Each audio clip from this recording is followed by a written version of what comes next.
Good morning and happy Easter, everyone. Today I'm going to be starting with a statement, and the statement is Jesus conquered death. And I want to start off by asking all of you about how do you feel about that statement? How comfortable are you with that statement? On a scale, are you super confident about it? Are you leaning on this side? Are you not so sure? Somewhere in between? I just want you to keep that in mind and process that while I'm hoping I can lean you to the side where I'm leaning, which is I'm super confident, and I hope that I can get you to that side in the next 10 minutes. And I'm also going to be sharing about why that is important. Alright, so today we're going to be reading from John chapter 20. Alright, so this is the amplified version. So I'm just going to read through the first 10 verses and then I'll go back and forth. Now, on the first day of the week, Mary Magdalene came to the tomb early while it was still dark and saw the stone removed from the grave, from the entrance of the tomb. So she ran and went to Simon Peter and to the other disciple whom Jesus loved. This is John being all humble, and said to them, "They have taken away the Lord out of the tomb, and we do not know where they have laid him." So Peter and the other disciple left, and they were going to the tomb. And the two were running together, but the other disciple outran Peter and arrived at the tomb first. John is such a show off. He just wants everyone to know that he's faster than Peter. So, stooping down and looking in, he saw the linen wrappings lying there, but he did not go in. I'm going to pause here. I will continue with the rest of this later. So, context. So, Jesus died on the cross. He was buried 2 days back, and this is the third day, and this happens to be the first day of the week, therefore Sunday, and therefore this whole practice of all Christians gathering on a Sunday for service. So it all started because it was a remembrance of Jesus overcoming death and raising on the first day of the week. All right, so that's how the whole practice of Sunday service came about. All right, now one thing I want to point out here is that in the English language, it's just a simple word called saw that appears 3 times in this passage. Whereas if you go back to the Greek version is very exact. The language is very exact. All right, and there are actually 3 different words that are used for what we call in English as saw. Alright, so I'm going to read that again. So verse 5 is, John, stooping down, looking in, saw the linen wrappings lying there, but he did not go in. Alright, now the word used in the Greek over here is called blepo, and blepo means to notice, just to see, to observe. Right. Verse 6, then Simon Peter came up following him and went into the tomb and saw the linen wrappings lying there. Again, in English it just says saw, but the word over here in Greek is called tereo. I hope I'm pronouncing it right, but it is the word from which the word theater is derived, and what tereo means is studied, deeply observed. Yeah, so that is the context. So Peter again came, he saw, following up, went into the tomb, saw the linen wrappings lying there. All right. Now this is important. I'll come back to this again. And I'm reading on 7th verse. And the face cloth which had been on Jesus' head, not lying with the other linen wrappings, but rolled up in a place by itself. This is significant, and I will come back to this verse again. So the other disciple, and by the way, this tereo part, this is still Peter studying the situation and Peter being bedazzled by it, but not really coming to a conclusion about it. He's still wondering. He's in that wondering phase. What just happened here? All right. So the other disciple, again John, who had reached the tomb first, again he has to emphasize that he won the running race, went into, he saw the wrappings and the face cloth and believed. All right, this word, the last word for saw over here in verse 8, is called adon, and the word adon means to see with comprehension. So that's the literal definition of the word adon. So first was blepo, which was just noticed. John came and he noticed, but he didn't go past that. He was just, just noticing things. In verse 6, that is Peter entering, and Peter is making observations. He's studying, and he's still bewildered or bedazzled by the whole thing. And then John in verse 8, he comprehends it. He comes to a point where he believes. So reading on, so he saw the wrappings and believed without any doubt. This is the amplified version. So what believed here refers to is without any doubt that Jesus had risen from the dead. All right. Now I will come to 2-3 common theories about what happened that day. One is that Jesus died and that was the end, and on this day where Mary Magdalene came to the tomb and later the rest of the city came to know about it, it was just a case of someone robbing the body. All right, there were tomb raiders even during that time, and apparently during that time, I think, I'm not sure which emperor, but I think it was Claudius. He had actually issued a capital punishment for tomb raiding. All right, so if you went and robbed tombs, you die. That's the punishment. So when Mary Magdalene came to the tomb very early, she went to Simon Peter and the other disciple, and what did she say? She said, "They have taken away the Lord." So she is under the impression that the body is stolen. All right, they have taken away the Lord. All right, so let me come back to the 3 theories. One theory is that Jesus died and that was the end of it, and someone stole his body. All right, and most non-Christians, probably even Jews, believe that the Christians stole the body, the disciples stole the body, hid it, and then came up with this wonderful theory that they promoted for the next 2000 years, and they ended up dying for it also. But that's where the theory falls flat. Would you die for a lie? So anyway, so that is one theory, that the body was stolen. Okay, the second theory is called the swoon theory. So this is something that I recently figured. I didn't know about this, but I think I've heard about it, but I never really gave it too much thought. And the swoon theory says that Jesus never really died on the cross. He was exhausted, he ran out of blood, he exhausted, and he passed out. Okay, and when he was passed out, they buried him. So they buried him even before he died. And then what happened was, once he recovered, once they put him in the tomb, and the tomb is literally quite cool, the stone is cool. So once they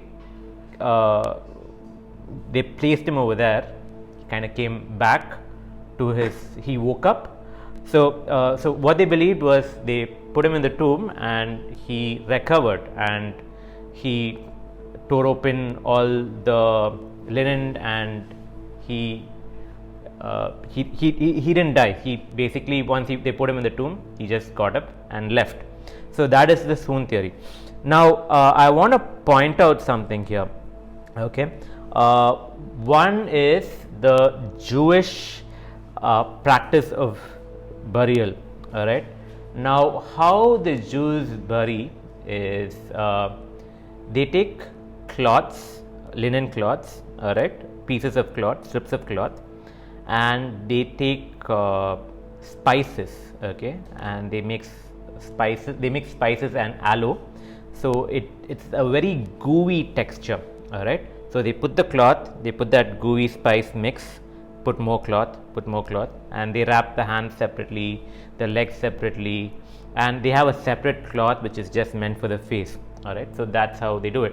So if you remember, when Lazarus was brought back to life, okay, when he came out, he still had that cloth on his face. All right. So, and going back to John chapter 19, verse 39, Nicodemus, who had first come to him at night, also came bringing a mixture of myrrh and aloe, which weighed about 100 Roman pounds. So 100 Roman pounds is almost 32 kilos. All right. So that's how much of spices that was used to mix. All right, and to make that gooey substance. All right. But here's the thing. Okay. So when you look again, going back to the same verses 5, 6, 7, 8.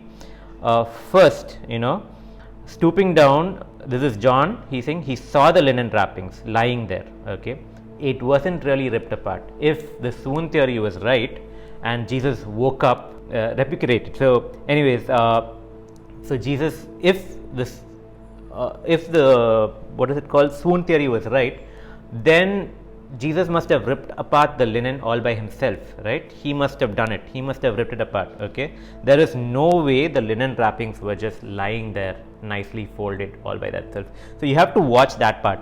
Stooping down, he saw the linen wrappings neatly lying there. Okay, and in the next verse, when Simon came, okay, again went into the tomb, saw the linen wrappings lying there. Again, there's a reason why this is being repeated twice. Okay, first John saw it and the linen was just lying there. It wasn't torn apart, it wasn't ripped apart, it was lying there. And the face cloth which had been on Jesus's head, not lying with the other linen wrapping, but rolled up in a place by itself. Okay, so if it was Jesus himself, waking up from the dead or whatever, then he would have had to rip apart all this, but it wasn't that way. All right, so that is the swan theory, and it doesn't really make sense in this context if you choose to believe the Bible and the verses that I just read to you. All right, the third and the most important one is the fact that Jesus rose again on that day, and Jesus overcame death. All right, he conquered death.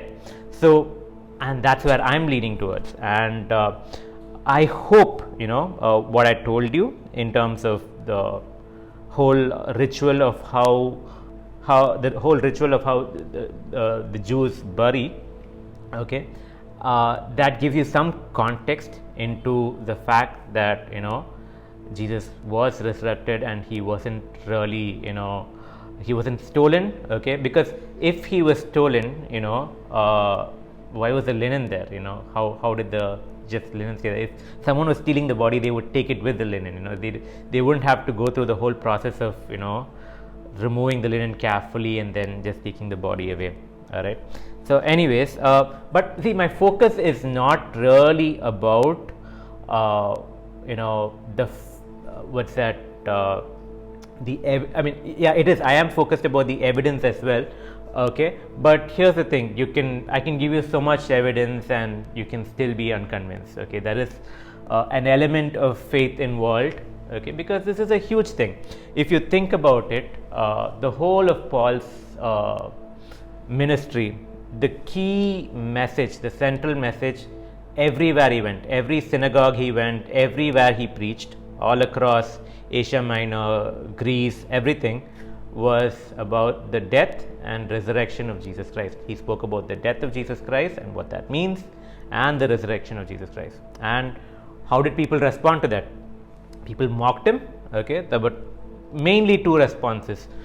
People mocked him a lot because Greeks in general, they were more practical, pragmatic, and no one has ever claimed someone rising from the dead before that. There was no such thing that happened before that, except for that minor incident with Lazarus. All right, where again Lazarus didn't conquer death because Lazarus had nothing to do with it. Okay, Lazarus was dead already, and it was Jesus' doing to bring him back to life. All right, but in this case, Paul is claiming that Jesus conquered death, and it has so much significance to the message that he was preaching.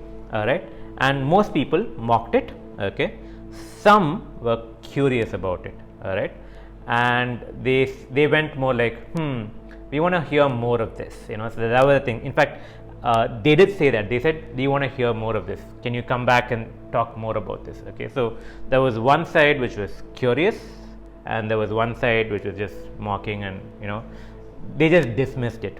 All right, so it is a big deal. All right, and this is the crux of Christianity. It is not like any other thing. Like, for example, it's not like whether it's not just a matter of water and wine.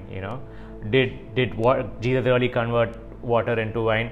It doesn't matter too much if you believe it or not, but believing in the resurrection of Christ is very critical, okay, in terms of your belief system and your faith.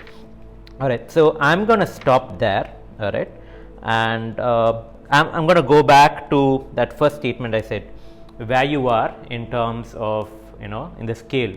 Are you not comfortable with that thought that Jesus conquered death? Are you extremely comfortable? The reason it's important is because and the reason I feel it is very important that I feel it's very important that you should be very comfortable with it is that basically dictates how you that dictates your outlook to life. I'll give you some other example. Let's take sports. Okay, sports. Pick your favorite team: cricket team, football team, whatever.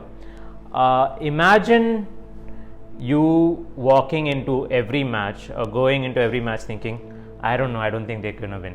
All right, if that's your outlook, if that's what you believe, and that shapes your experience of how you watch 90 minutes of football, right? You're going there thinking, my team, I don't know, because you're somewhere in the middle. You can sometimes walk into a match thinking, oh, we're going to lose. We can walk into some match thinking, oh, we're going to win. And sometimes you're just going to be there in the middle and say, I don't know, it doesn't make sure. Or even investments. Let's say you're going to invest in, say, mutual funds, or you're going to invest in a property, a land, okay? There is a certain level of not knowing what's going to happen. Nobody predicted COVID and where we've been in the last 1 year. All right, everything was normal 1 year and 1 month back. Yeah, but things are unpredictable. All right, so whether it's a sports match or whether it's an investment or even a relationship, a marriage, why would you go marry someone? Why would you trust someone and take them as your partner? There is a certain level of confidence there, right? And that dictates your relationship. If you did not have confidence in that person, then that obviously will affect your marriage, your experience of going through or living with that person, right? So it's the same thing with life, so this particular decision in terms of where you stand with God, whether you believe that he might have risen from the dead, to I'm very confident he rose and now he's sitting there on the right hand of the Father and he's going to come back for me.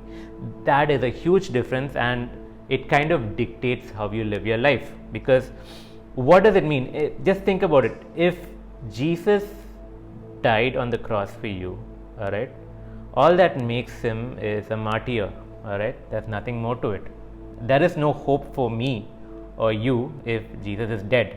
All right, he's just another martyr. There's so many martyrs. There's so many people who went to war, so many people who died, so many people, freedom fighters who died, so being martyrs, I got nothing against martyrs. I'm not criticizing martyrs. I'm just saying Jesus is more than just a martyr. There is living hope here, because if Jesus did not raise from the dead, then where is the hope that there is something more for me, or where is the hope of heaven for me? Where is the hope of what happens after I die? Because there is no precedent of someone raising from the dead before Jesus happened. And imagine Jesus also didn't raise from the dead.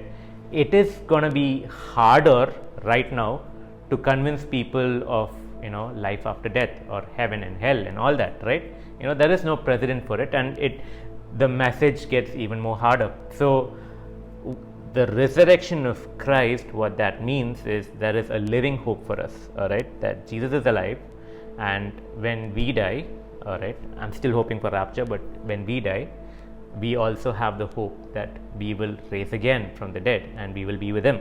All right, so Jesus conquered death. That's important, and what's more important is, so will you. All right, you will conquer death. Death is not the end of you. All right, it's just a transition to the next phase. So that is my primary message.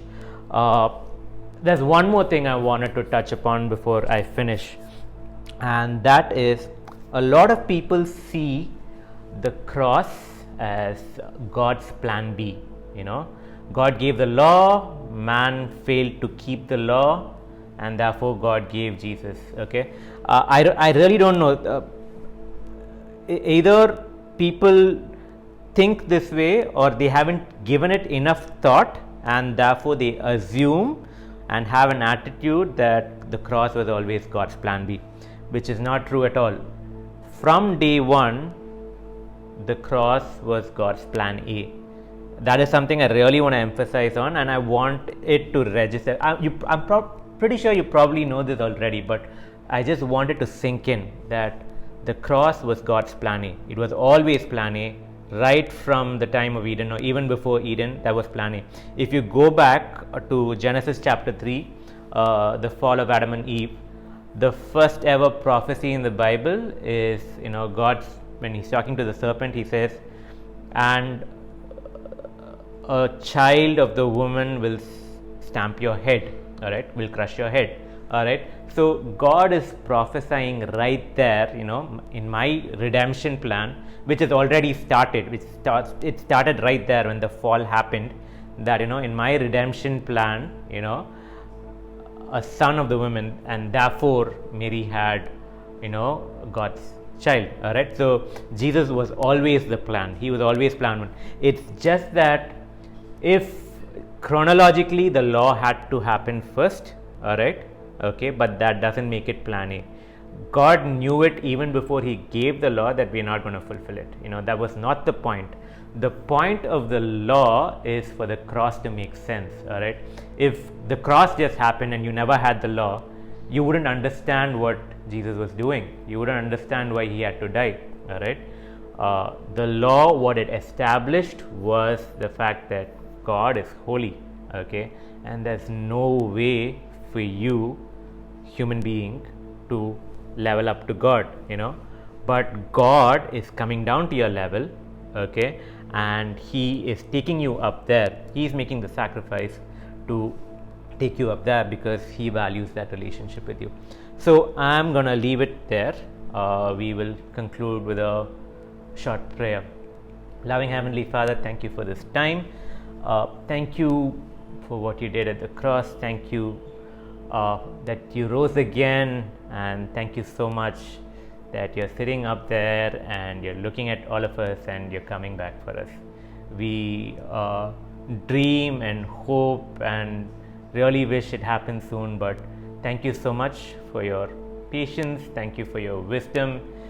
Thank you that your wisdom is much, much greater than my greed of wanting rapture to happen soon. And thank you, Lord, that you got wonderful timing.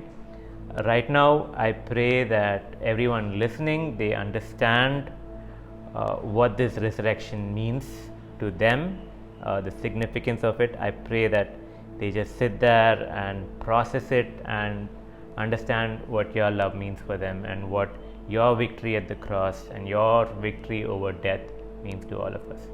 In Jesus' name, amen.